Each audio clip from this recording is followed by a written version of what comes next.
Yeah. Yo, this is the Parental Advisory Podcast, and as always, I am one of your co-hosts, Elo Soul. Skirt. And right next to me is the shortest of the short. Where can the people find you, Elo? They can find me generally at home, but Elo Soul 463 for all social media, and Elo Soul IT for all your gaming videos, which I am broadcasting, streaming as well on Twitch, Elo Soul 463. And I am your illustrious Chico, J-Serve. The dubious. The people. You can find me at JServe954 on all social media, JServe TV on YouTube, and I'm with our ever so ingenuous and resourceful producer / engineer / buddy / dog whisperer.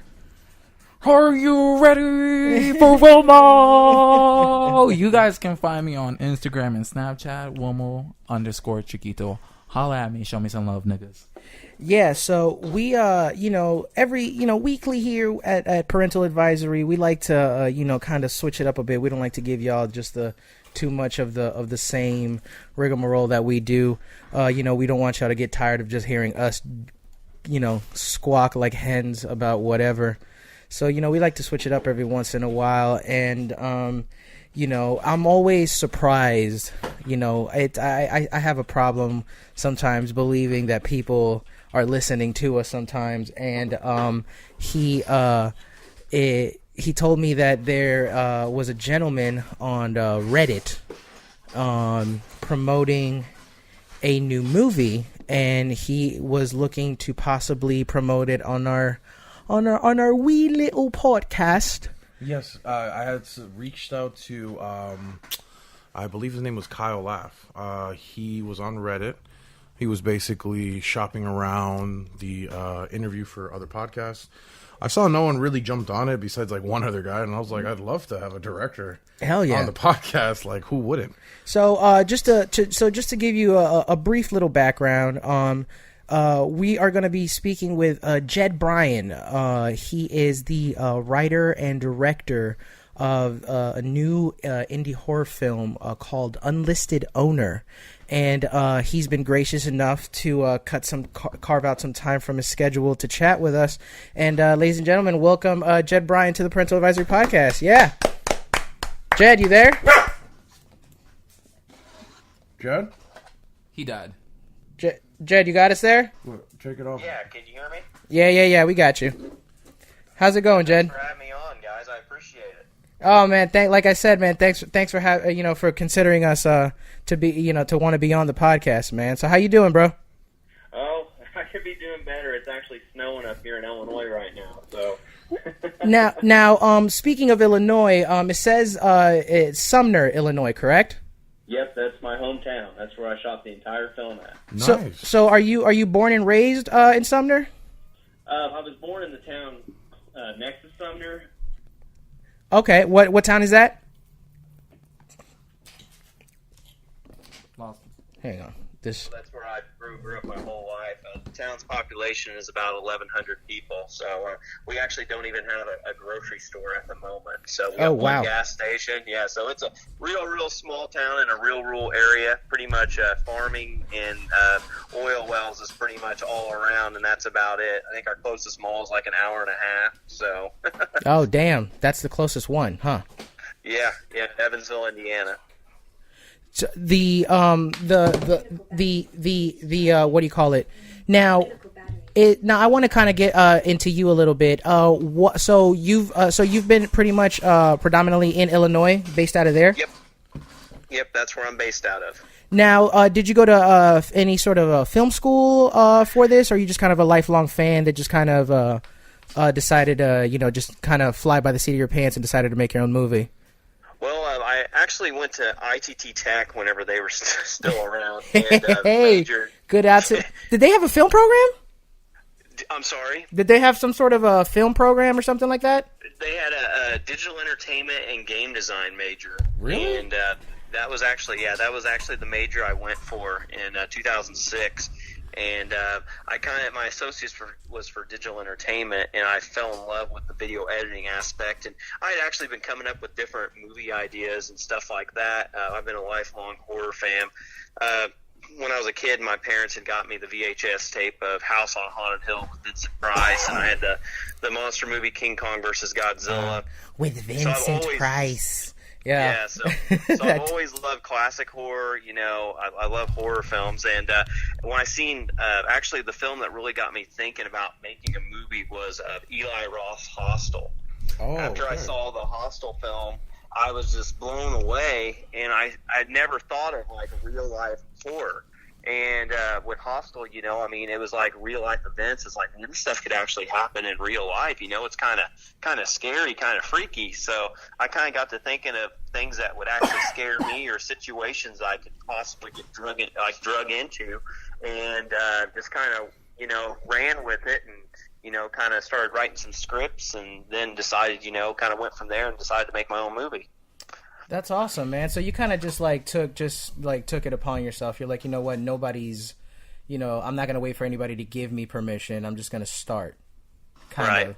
It's almost. I actually heard that Coppola that's very much his motto when it comes to filmmaking. He doesn't wait for a studio to give him funding. He just starts making a movie and and basically just finds a studio after the fact. Yeah, that's pretty much what I did. Like, I had no clue how to get a movie out there whenever I started making the film. That was part of the reason for the delay, where it says on IMDb 2013, and we finally, got it released in 17. Yeah, that's actually something I wanted to get into with you. Now, we were speaking off mic before we started. Now, the film you said was completed in 2013, correct? Yeah, pretty much. Yeah, we changed up a little bit because what the distributor kind of wanted. We did a few different little shots and stuff because they needed like a tech safe area and stuff. But other than that, yeah, the movie was pretty well completed in 13. Okay, now, and this was now as far as your staff and crew. Did you was it kind of like a friends and family type of scenario, or did you or did you have to go out there and recruit people and cast and all that stuff? Yes and no. Actually, the main cast in the film are some of my closest friends. Tyler and Gavin in the film are actually two of my best friends. Oh, okay. They even stood up with me in my wedding. Let them know they need to start doing more acting. Yeah, the dynamic between them. I personally thought it was great because they came up as like assholes, but it really got the movie moving along, and it worked really nicely. When I saw the trailer, it didn't look. When I see these indie projects, sometimes it can look cheesy when you have the wrong actor, but they did it very well. I love their take on a horror flick with their acting.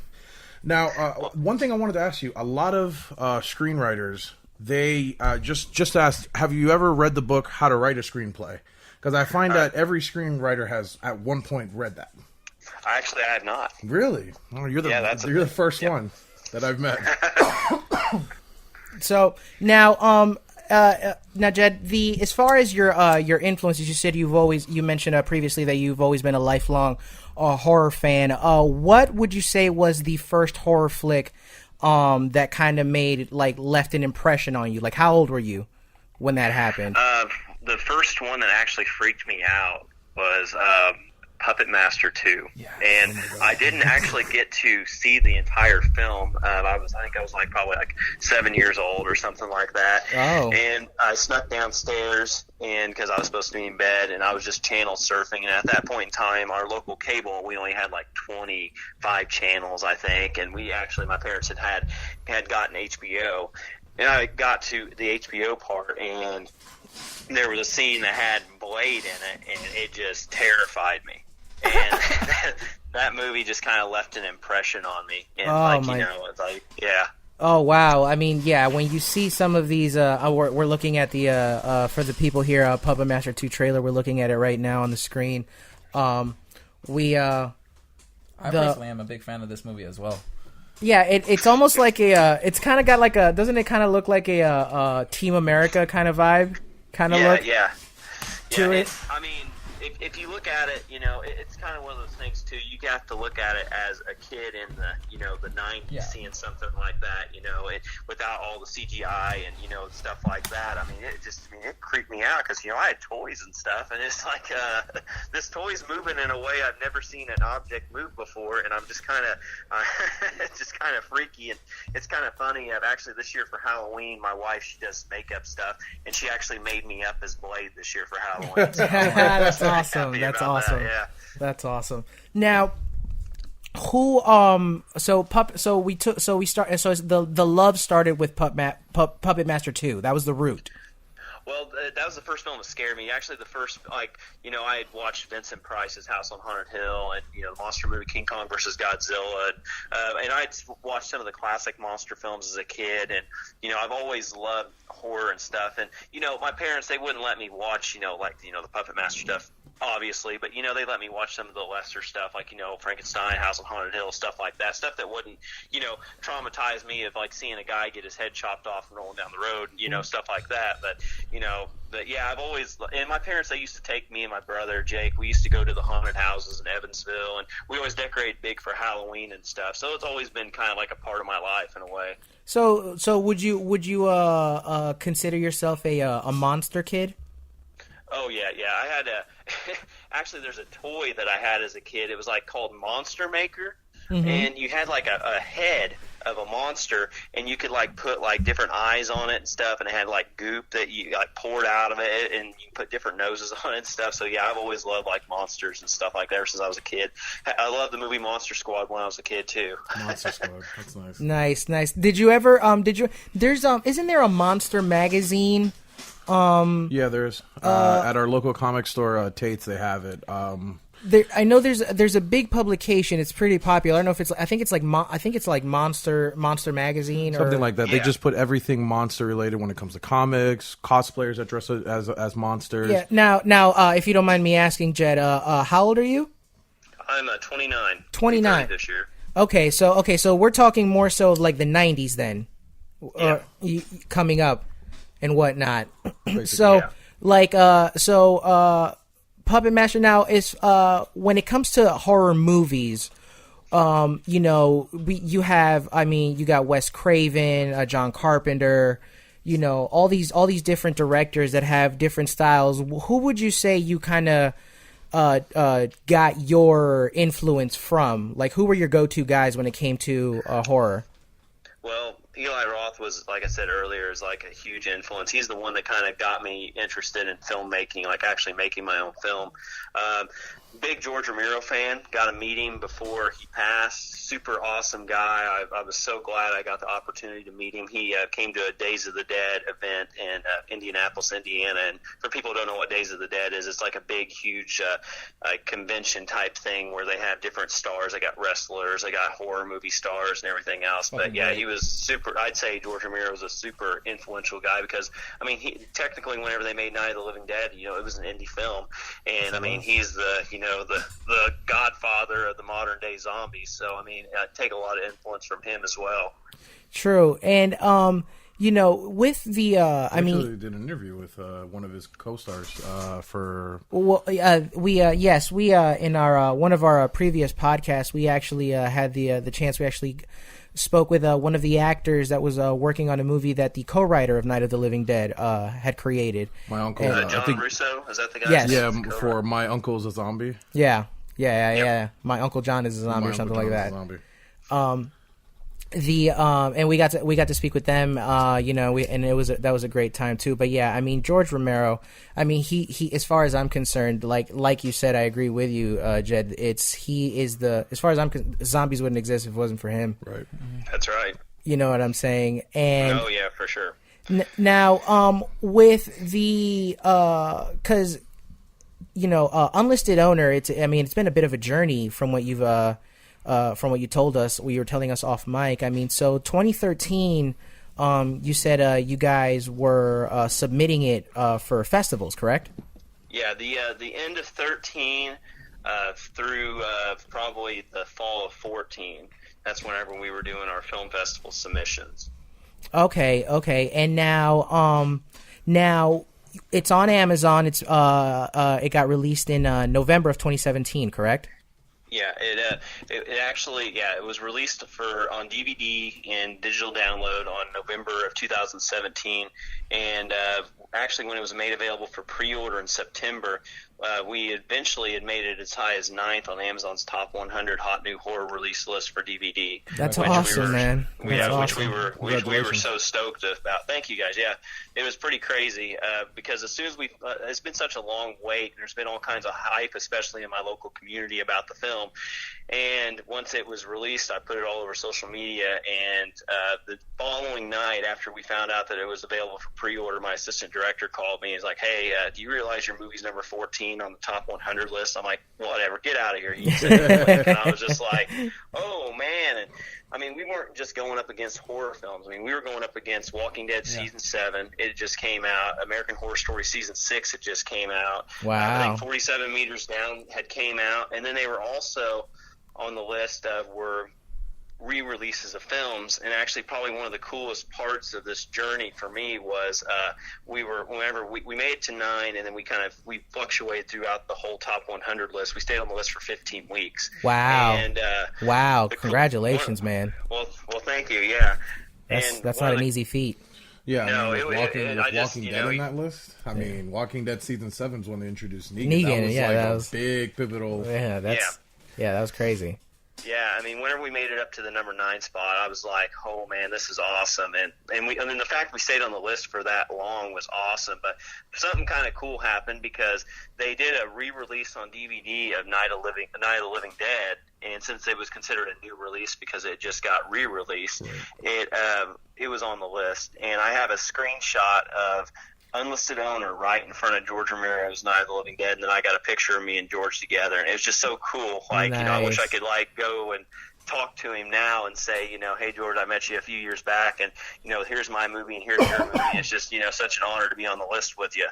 Yeah, I mean, like, to be able, it's one thing to meet your heroes, it's another thing to almost basically, they're peers at that point. Yeah. Yeah, it was kind of cool. And, I mean, no way, shape, or form am I comparing my movie to Night of the Living Dead, by no means. But it was just so cool to see my film on that list, with all these other great horror films.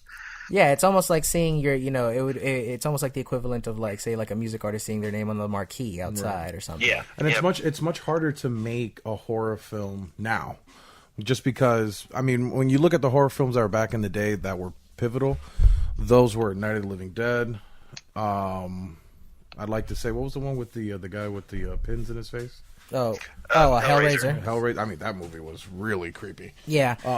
And like for me, like my ultimate favorite horror film is 28 Days Later, just because it's how they represented what a zombie is. Like he's running zombies. He's freaking charging at you. It's not the regular zombie. You know what? Speaking of 28 weeks later, well, you said, 28 days later.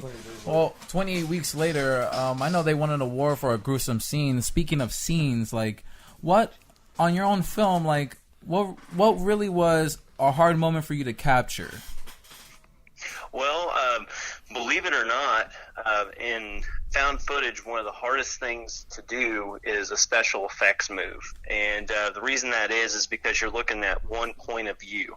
And whereas, if you set up special effects scenes in traditionally shot films, you have like several different camera angles. You can cut in between, bam, bam, bam, and you can get the shot, exactly how you want it. Most definitely. So one of the major challenges that we had was, which you guys have seen the film, there's an attic space in the film that involves Tyler, and I'm not going to try to spoil anything, but there is no attic space in that house.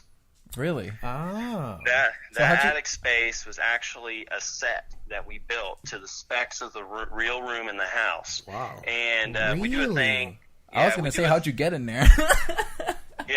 Yeah, and actually we did. And actually, when we the ceiling crack scene, that was actually done in the fake room as well. So now, how much of a budget was this movie in total for you guys?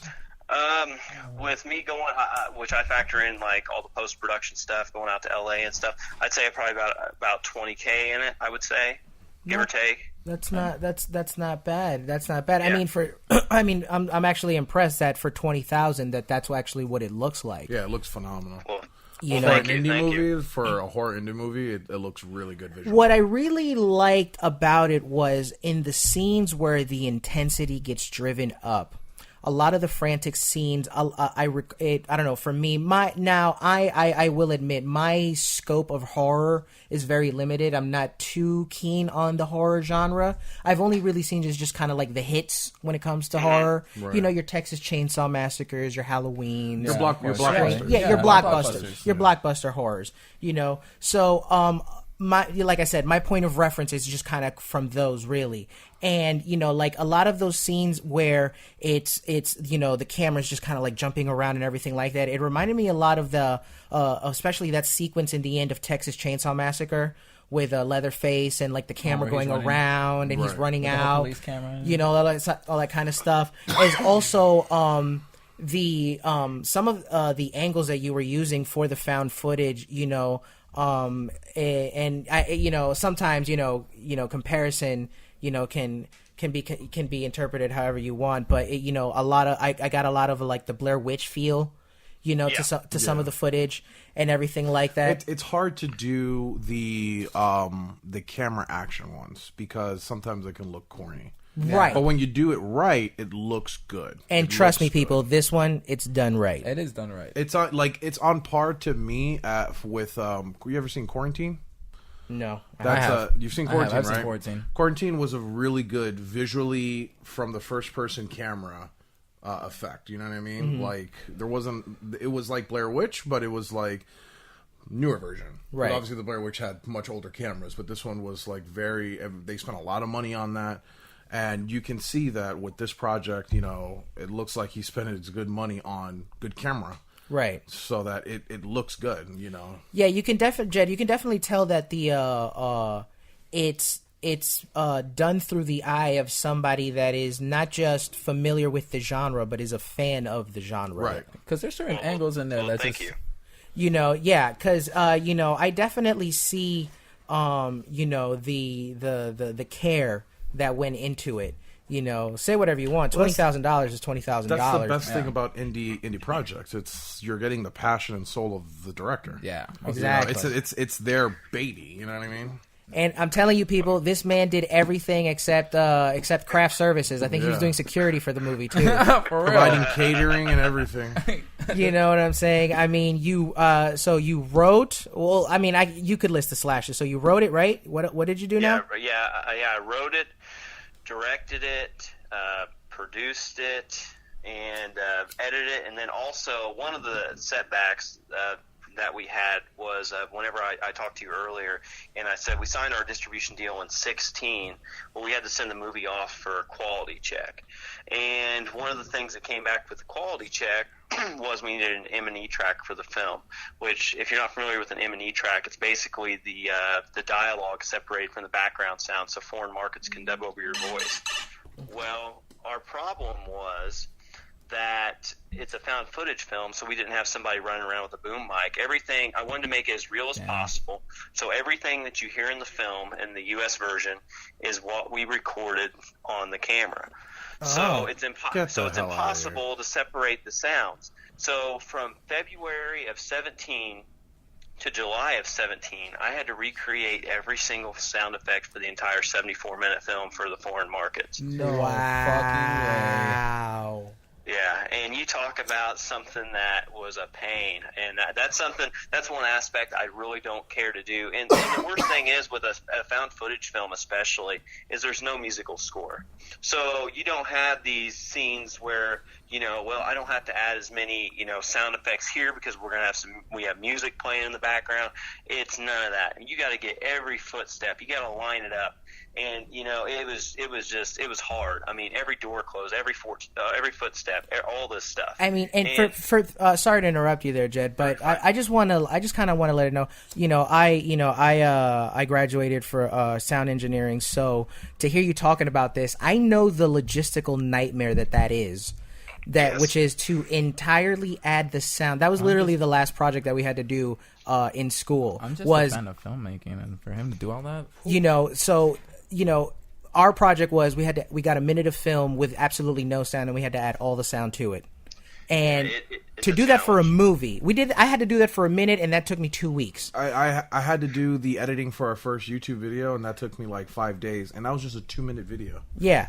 I can imagine a whole movie. But to add the sound to that, I mean, and to make it, I mean, wow, bravo, really. I commend you, Jed. Well, thanks. Yeah, because it was something that we did it on one scene. We added all the sound effects in the film for one scene, and that was the cop car scene, which I'm not going to give anything away, but that whole scene was done with sound effects that we recreated. None of those sound effects were natural. So you were a Foley artist as well? Yes. Wow. Yes, yeah. Like I said, people, everything except craft services, man. He did everything. One-man army. Yeah. So, well, I did have an assistant director that did help me out with things. He helped me edit the film as well. I can't take all the credit for doing everything myself. Yeah, give him a shout out. But yeah, Brent was there through the whole thing. He was there through half the sound effects, and then he's like, well, you know, the ones I needed someone to hold the camera and, like, have me kind of trot away. And, I mean, it's so hard because, like, you know, there's scenes where the guys, you know, they're walking in gravel and then they go running or whatever. You have to try to get that cadence right, because if you don't, you know, and you put it in the sound editor and you're just like, oh, man, it didn't sound right. Or, you know, you walk in a room and it's supposed to be, you know, it's supposed to sound like a big room, and it's like, it just sounds like a small room even though it is a big room. And where you record something and you're like, it's supposed to be out in the middle of the woods, but I hear an air conditioner.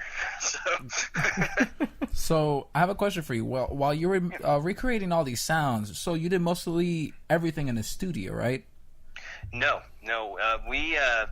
We don't have a sound studio, and I wanted the sounds to sound like they were coming from the camera without having to go into a sound editor and try to edit it down to try to make it sound the way I wanted it to. So we actually went out to several of the locations we actually filmed on, and tried to get those sound effects the way that we needed them. And I mean, there was a couple of scenes where I needed, like, walking across like concrete and stuff, and I had to wait till like 3 o'clock in the morning when the town was completely, you know, everyone was asleep, and, you know, walk across the street or trot across the street and try to get that sound cadence right, and then be able to add all the other sound layers in there. So probably one of the funniest things, though, is in the film I have a fictional girlfriend named Andrea. Yeah. Well, since then I'm married and I actually have a baby on the way. But I needed a kiss sound, so so for the foreign markets, whenever that comes out, if they dub over our voices or whatever, they'll be seeing me kiss Andrea, but the sound is me kissing my wife. So that's kind of a little shout out to the wife right there. Yeah, there you go. A little shout out to the wife right there, because you know damn well she gave you all the support you needed to make this film. Yeah, right. Yeah, she's the real MVP. She's the real MVP. Yeah, she sits through all my podcasts and stuff and listens to them and goes with me to my signings and everything else. So yeah, she's there 110% for sure. Now, what has been the well, this is kind of a two-part question. The first part, what has been the overall reception of the movie? It's been, I feel like it's been very well. We've gotten several critic reviews that have been really great. I mean, you're always going to have the people that, you know, dock you. For one, horror is not for everybody. Two, found footage isn't for everybody. And a lot of times people will, you know, I've read some of the reviews on Amazon, and people are like, 3-word review, I hate, and then found footage. Well, I guess 4 words. But anyways, you got the point. So, you know, a lot of times people don't give it a chance. But, I mean, I've had people describe it as a reality show gone bad. Or people say, you know, I could see my buddies getting me into this situation. Or, you know, I knew people just like those guys back when I was in high school or just graduated college or whatever. So, I mean, it's been, like I said, it's been fairly great, but, you know, you're always going to have your critics out there for sure. Well, of course, everybody's going to have an opinion out there. Now, Jed, for the people, please plug away all the social media, all the pages. Where can they find you, the movie, if they want to get in contact with you and all that? Yeah, for sure. If you want to check out the trailer, you can go to our website at unlistedowner.com. You can follow us on Twitter at unlistedowner. You can check us out on Facebook at unlistedownermovie. And I also have Instagram. You can follow me on Instagram and it's at Mr. Jed _Brian. And as far as if you'd like to see the film, it's available on Amazon Prime. It's also available at the Google Play Store. It's available on iTunes. It's available on YouTube, but you got to pay for it. I always have to say that because people are like, oh, it's on YouTube, it's free. No, you got to pay for it. Sorry, it's not so bad on YouTube. I think that's where I watched it. $1.99, I think. Yeah, it's like $2 right there. Everyone can watch it. Please do show some love to this man. I appreciate that. And then one of my personal favorites, because I have an Xbox, it's on the Microsoft Store, which I thought was pretty cool. Nice. And then, that actually kind of answers Elo's question. He actually was wondering. He's like, is he a PS4 or an Xbox man? So there you go. I'm an Xbox guy. Do you happen to play? Do you happen to play PUBG at all? I play a little bit of Fortnite, not so much PUBG. That's what my friends are starting to go over to the PUBG, but I've just been so busy here. Like, I haven't even had a chance to really get on online and play anything. But I think the last game I played was Outlast. I don't know if you guys have played that. That's a great horror game. That's a great horror game. A game where you can't even hit. That's crazy. That's crazy. Oh, actually, before we let you go here, Jed, any future projects that you're working on or that you can speak on at the moment? I don't have any. We have several scripts that we'd like to do, but it kind of depends on what we make from Unlisted Owner. We could always make an Unlisted Owner 2 or, something like that, but I'd like to do a traditionally shot film. So it just kind of depends on that. We do have an event coming up, though. You can get the DVD through Amazon and FYE, but we're actually doing an event signing at Barnes & Noble in Greenwood, Indiana, which is just outside of Indianapolis. And I'll be there signing autographs. We might have a couple of cast members there. We got a 6-foot-tall Unlisted Owner movie poster you can get your picture taken in front of. So, nice.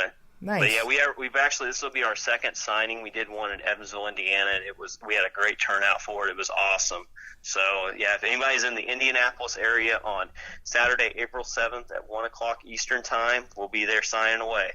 All right, people. So we want the advisors out there in full force. If you guys are listening out there, please go check it out. For all our people in Indianapolis, definitely make sure check it out. If you check it out too, to rate on IMDb, Amazon Prime, whatever platform you get it on, rate it, write a review, and even if you didn't like it, I'm learning from from whatever people say and stuff. If there are things you like, tell us what you like so we can do it next time, or something you didn't like, tell us what you didn't like, and maybe we can improve on that for the next time.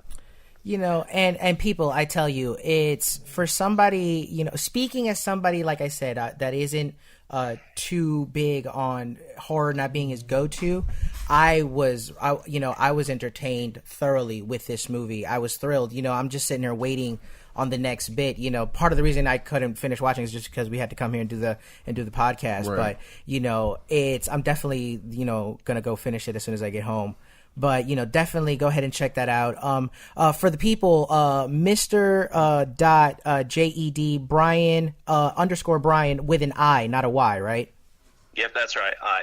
Yeah, with an I. So go ahead and check that out, people. Show him some love, and please, anytime we have independent, artists and creators of any sort, we always want to champion them because we're, you guys are as much of our community as we are yours, so we anytime that we see people out there, trying to, compete out there, we definitely want to champion them. So thanks again for coming on the podcast, Jed, really.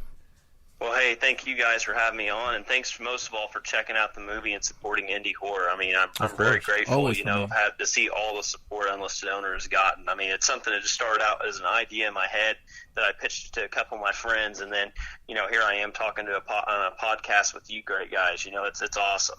Oh, man, thanks again, man. We really do appreciate it. So, yeah, people, go ahead and check that out, man. Unlisted Owner. It's out right now. Amazon Prime, on all streaming platforms, iTunes, Google Play. Go ahead and check that out. Support the greatness that is indie horror, and independent creators, man. So, yeah, definitely go ahead and check it out, y'all. All right, man. Thanks again for coming on the podcast, Brian. Really do appreciate it, bro. Hey, thank you, guys. Have a great night. All right, brother. Take care. Bye. Yep. So that was Unlisted Owner's director. What a great creator and director Jed Bryan, man. Check him out. Mr. JED_BRIAN. Who also played Jed Groves in the movie. Yeah, exactly. And it's a one-man renaissance. It was great. Like something about indie horror. I don't know. For me, at least, it's a little bit of a better introduction. Something about the polishedness of mainstream big studio horror. I don't know. It's just like, I don't know. I find it a little bit too extra. Well, nowadays it's just reboots. It's not even so much that, but I find a more of a sincerity with indie horror. Right. In it. It's starting to get more original, I would say. Have you seen the trailer for that one where she has a stalker? It's been all over YouTube. She has a stalker, and they admit her into a mental hospital, and her stalker's in the mental hospital, but no one believes her. Oh shit! Like, that's a fucking horror. That's right there, crazy. You know what I'm saying? That's and the crazy. way the trailer is, like, it starts off with her in her bed, and she's just getting nothing but text messages from this guy, text after text after text, like maybe 70. Shows that she's had like 70 missed calls, and Jesus. She goes to a therapist, tells her everything, and then they admit her because they think she's gone crazy, and then come to find out her stalker is working in the fucking medical facility. Works in the medical. He's Which like, is most likely how she got in there. She got in there anyways. That's fucking crazy. They're getting more original with it.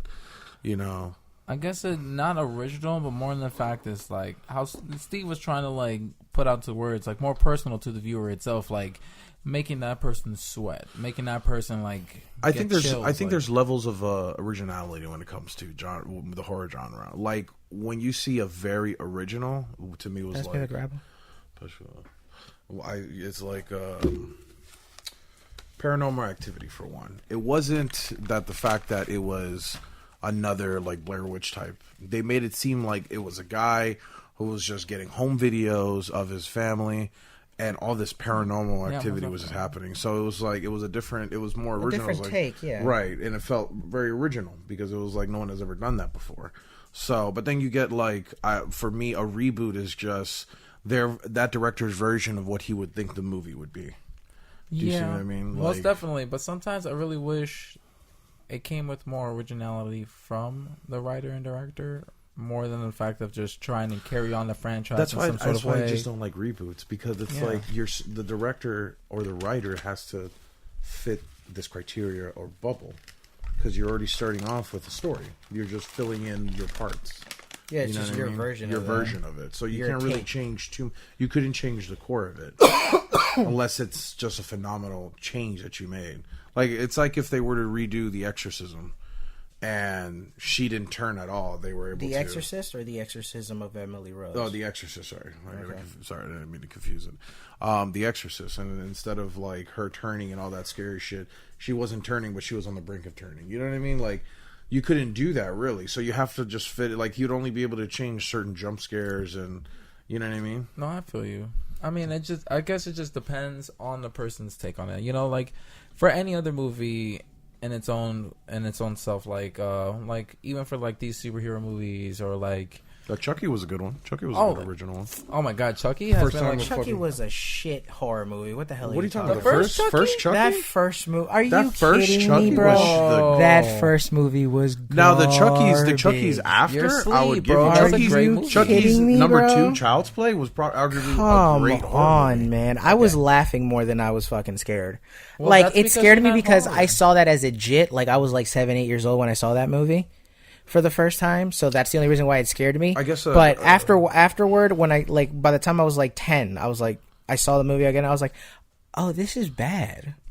Like that scene where he's choking Chucky the is white good. lady with the blonde hair, and she's like struggling, and they show his feet like dangling, and I'm like, you gotta be fucking kidding me. He's a psychic. A psychic dog. Like, it's not even no more that, like, I see what you mean. Like, stupid. Yeah, that's what I mean. Like, you're like, it's a. It took me out of it. It's a doll. Yeah, because at the same time, like even though that one's like top notch and a super classic, like it still falls in the category of like what you call like the horror Leprechaun one. Oh, Leprechaun. Oh, Leprechaun. Now like, that one, hood, when it went to Leprechaun in the Hood. Yeah, that's when it got crazy. That's when it was like they were going far out. Like, Like, why is Ice-T with a Leprechaun right now? They're like, how can we pander more to the black demographic? But then that kind of Let's reminds put that Leprechaun in the hood, bro. Let's put him in the hood.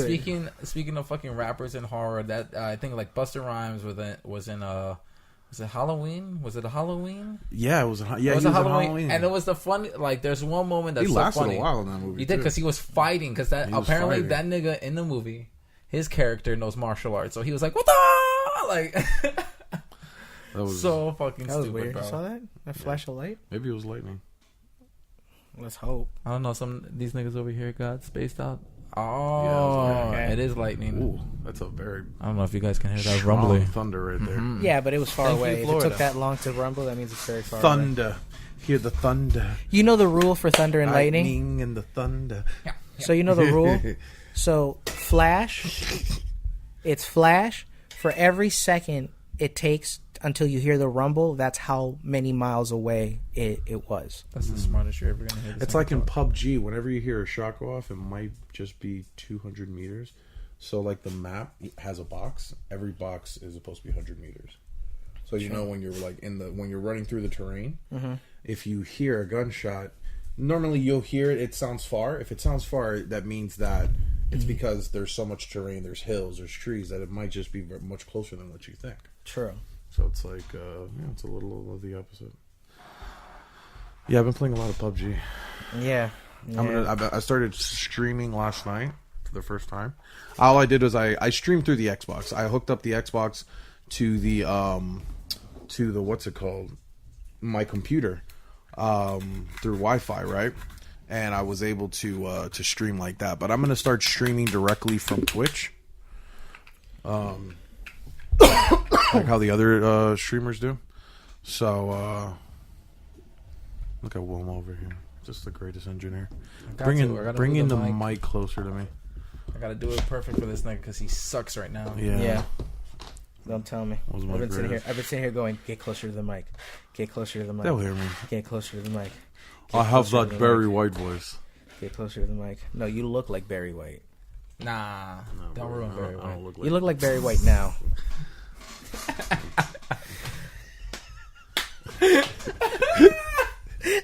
Wow. Jesus.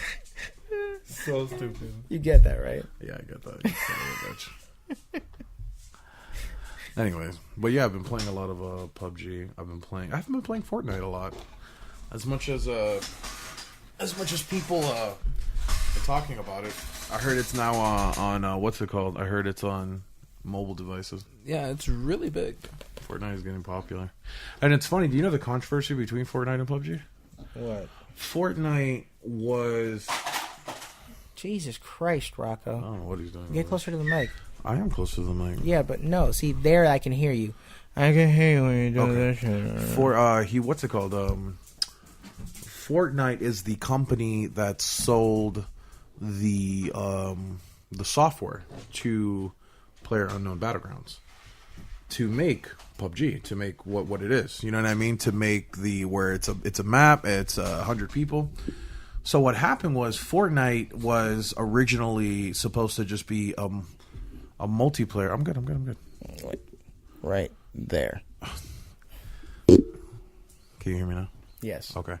So Fortnite was actually originally supposed to be like a multiplayer, like 5-on-5, 10-on-10, and you're just able to build like walls and everything. So it's basically set so you can build them. Can you hear me? Wait. If you can hear me, no, it's fine. I'm gonna make it so that you can just look at me and you can speak with it. For fuck's sakes! I don't need to look right at you. Yes, you do. So we can talk. I don't need to stare into your eyes. It's not that kind of party. You don't have to stare. I mean, I know. He's like setting it up where the vision is between me and him. Just all right. No, stupid, because you keep on going. Because you keep looking this way. Yeah, glancing. I'm not. Yeah, which means you turn your entire voice that way, and now they can't hear you. To the crib on it that way. Stir fry. Stir fry. I want to punch you in the face so bad right now. Anyways, yeah, so they sold them the software. So then Fortnite goes and makes the Battle Royale version. Uh-huh. And it's popular. Like, it's getting as big as PlayerUnknown's. I think PlayerUnknown's got really popular. But it got popular because it was the first of its kind where it was like you got 100 people on one map and it's just all survival. It's really like, the more and more I play it, I get more immersed in it because it's like, you never know if somebody's on that side of the hill, if they're in a building. You always got to be on your toes. It's really, really tactical. But it also has funny moments, like how shit just randomly happens. You know what I'm saying? Because there's 100 people in the game. Yeah, so wasn't there like a fucking video you were watching the other day, and it had one dude. Actually, it was two guys facing off like 3 or 4 at the very end of a match. And apparently there was one survivor, but he had nothing on him, and he was right behind the 2 niggas shooting the 4-man squad. Yeah, like laying down high. He died though. He tried to no-man it. No, some people try though. He didn't die, bro. He killed himself. He was like, yeah, so I have nothing. I'm just gonna kill myself. And did he? Yeah, he just got outside of the. So many people try that shit. It was the funniest shit, bro. I went through this rabbit hole of watching PUBG videos, and I found this one YouTube channel called PUBG TV, and they put up either best fails, funniest moments, lucky moments. Bro, I've seen shits where like there's a guy about to get run over and another car is just happening to run him over on the other behind him, right? So there are 2 cars coming right at him, and because one of them just managed to miss and hit the other car, he survived. Like, it's some crazy, like when you drop that so many people in one map, some crazy shit happens, bro. You're going to see some crazy shit. I will say the saltiest deaths, though, are the funniest thing. He wants water. So, I'm going to give him in a minute. The saltiest... Give it to him now so he stops doing it. He's right here. So, the saltiest deaths are the funniest thing. Anything so that he doesn't have to get up, I swear. I'm going to get up and give him water in a minute. He's already here. So, what's it called? The saltiest deaths are the funniest thing. I've literally heard people die and, like, curse the other guy's mother. One guy said, "I hope your mother gets cancer and dies." Well, that's just standard operating procedure. It's just crazy. It's just people take certain games just so fucking far. It's happened to me before on Rainbow Six Siege. I've had like guys I've killed, and in the match, like once it ends, you can hear everybody, and they're just fucking cursing at you. They're saying you're like cheating or some shit. Everyone's always fucking salty in the fucking game, bro. I've been like in an Overwatch match. And I had some nigga always playing competitive, and he was just playing a quick match, and I was with him. Mind you, in quick match, it's either you get some niggas that are for real about the game, or they suck. No, they just don't fucking give a damn because they're just fucking playing, whatever. Yeah. Like, it's a quick match, my nigga. So, obviously, this nigga has to have a mic. And he starts yelling at everyone how much they suck and shit. Oh, I've been with people like that before. He's like, oh my god, just spitting shit. I've been with people like that on Call of Duty, and literally, I tell them, you're playing Call of Duty. Literally, the point of it is for everybody to die, all right? I don't understand if you're playing Rainbow Six PUBG, where the thing is to stay alive as long as you can. Literally, you're going to die 4 or 5 times unless you're a god at Call of Duty. Yeah. So why the fuck are you getting mad if you die? Because you literally respawn in 4 seconds. Like, it has the fastest respawn probably in any game I've ever met. 4 seconds, and then you're back right in the game shooting. Yeah, because it's all about getting the amount of kills. Yeah, it's fast paced. So, I guess more. It's a more hunting. I mean, in any game, I've been playing multiplayer games so long. I get people on UFC message me talking about, fuck you because you knock them out. I've been getting guys in FIFA. Oh man, remember that one guy I played in FIFA? He was yelling at me. I don't know if that was you I was with. Was that? I think it might have been Dwayne or Serve. This guy was yelling at me and telling me to fucking die. No, it wasn't you. After the 3rd goal, he's like, I'm a U.S. Marine. I can find you. I'm like, really? You're gonna try and find me and kill me over a FIFA match? Over a video game. People You're gonna come and find. He said, "I listen. I can find you. I'm on base right now in Texas. I have a certain set of skills. I have a certain set of skills that the Army taught me." Just fucking go. He just goes full taking on him. I have a certain set of skills, and I will hunt you. For some reason, I will find you. I still want to put like Terminator music behind. And I will kill you.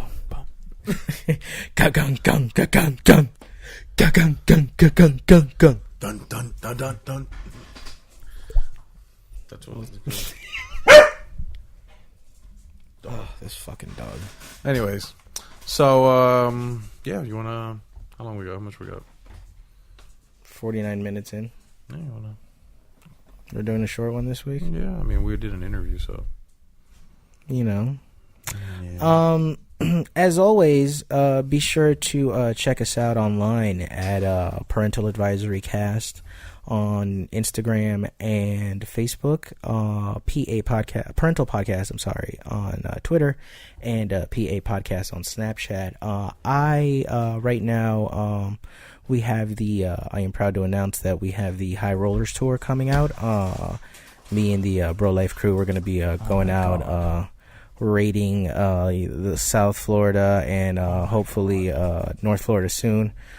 More dates to be announced soon, but we have it starts on the 14th of April at O'Malley's, and we're going to be going through Orlando and Tampa as well. So be on the lookout for that. Tickets are available now on Eventbrite. Be sure to go to brolife.net and check that out. And also, we are going to be, or at least I might, maybe would serve. Parental Advisor is going to be doing some representing out here. Yeah, we've been invited to the Gamer Expos, so we're going to head out there, hopefully in April, and then in July, because they have two. So then after that, we're probably going to do the next upcoming free comic book day like every other year. Right. So it takes us. Be on the lookout for that when we drop information on that. And also we are going to be probably within this month or next month. I'm going to give the dates out soon. We're going to be with Lauderdale Comics because they're Lauderdale Comics, you mean? Lauderdale Comics, is it? Lauderdale Comics. Yeah, they're starting a new artist spotlight next month. The first one I think they're trying out is next week, where local artists can come to the store, and they can set up shop so they can show off their comics. So it's pretty cool that Lauderdale Comics is doing that. They have it's a little bit more unique than what Tate's. Tate's is your traditional comic shop, but Lauderdale looks like more of a comic lounge type of deal where you can chill. They have a drink bar where they make shakes. Yeah, so it's not that big of a store, but they have a good lounge area. It's a very intimate space, right? What I really liked about it is that you're kind of you're amongst the comics. Like, think of like a Barnes and Noble with like the displays and everything like that, and all the chairs, but like all the gaming all the gaming tables are like amongst the aisles. Like a coffee lounge. Well, it has to feel like anybody can just go there, get something to drink because they have drinks there, and just chill out. And because when we went there was people on their computers when we did a podcast back then, just chilling, having a shake, and on their laptops they're probably doing some work there, on their comics. So it just seems like a much more chill, like you can spend time there and just chill out. I still think it's like... I mean, Tate's can do that now because of the gaming center, but it's mostly if you're playing Magic cards or Yu-Gi-Oh or the video games upstairs. But I still think it's like for more like it's for more people trying to be more active rather than just read. Yeah. It's a nice spot. I love it. I love that little spot. Yeah, so be on the lookout for that. And shout out to Stacy, the owner. He's a very good comic. Yeah, real cool dude. Yeah. Like I said, check us out on the Gaming Expo. As always, we're gonna be posting up some more stuff on the YouTube page, so be on the lookout for that. Be on the lookout. Next our week SoundCloud. We're gonna be dropping a new one. We've heard you, and don't worry, we are working on it. But yes, our SoundCloud will be up and running soon as well. Sorry about that, but yeah, we've just been very, very busy over here, just trying to make even more cool shit for y'all. Right. So, but this will drop. What's today? Today is the 20th, but this is dropping Monday. So when that drops, everything is going to be up to date. Yeah, so by the time you're listening to this is everything will be up and running for you. Definitely go check out the SoundCloud as of now. Once you're listening to this, look at the past episodes. We'll have information there, all the links if you need it. Obviously in the description below. Of course, of Jed all his information as well. And all the high roller tours and where we're going to be is all going to be in the description as well. So yeah, the gaming expo, all that stuff. We'll post links to that. We'll so just be sure. So you to can check put us out. down that pencil. Don't write the link down. Just go to the description. Let's not do this. Yeah, all right. What are you doing? Be on the lookout for that. What are you doing? As always, you can find me at jserve954 on all social media, jservetv on YouTube. Oh, you can find me at LOSO463 for all my social media, LOSOYT for both my YouTube channel and my Twitch stream. Come and play some games with me. Check me out. And it's yours truly, Wilmo, lying here in the back. You can find me on Instagram and Snapchat, Wilmo_Chiquito. And I just want to say a couple things. If you haven't already, shout out to the fucking man, Jed Bryan. If you are an actor or you're trying to do something, looks like this guy's already doing some good moves. We try to help y'all while you help us. Yeah. Show some love. Shout out the indie. Yeah, check him out, man. Check him out. He's good people. Y'all heard him, man. And shout out us small YouTubers. You know what I'm saying? Small YouTubers. Small YouTubers, small podcasters. You know what I'm saying? Let us know. Small everything. Thank you for rocking with us. Everybody out there. We appreciate y'all. You know what I'm saying? So, but yeah, man. So, as always, thank you very much for listening, guys. This has been another episode of the Parental Advisory Podcast, and we are out this bitch. We out. Peace. Goodbye. Peace, bitch.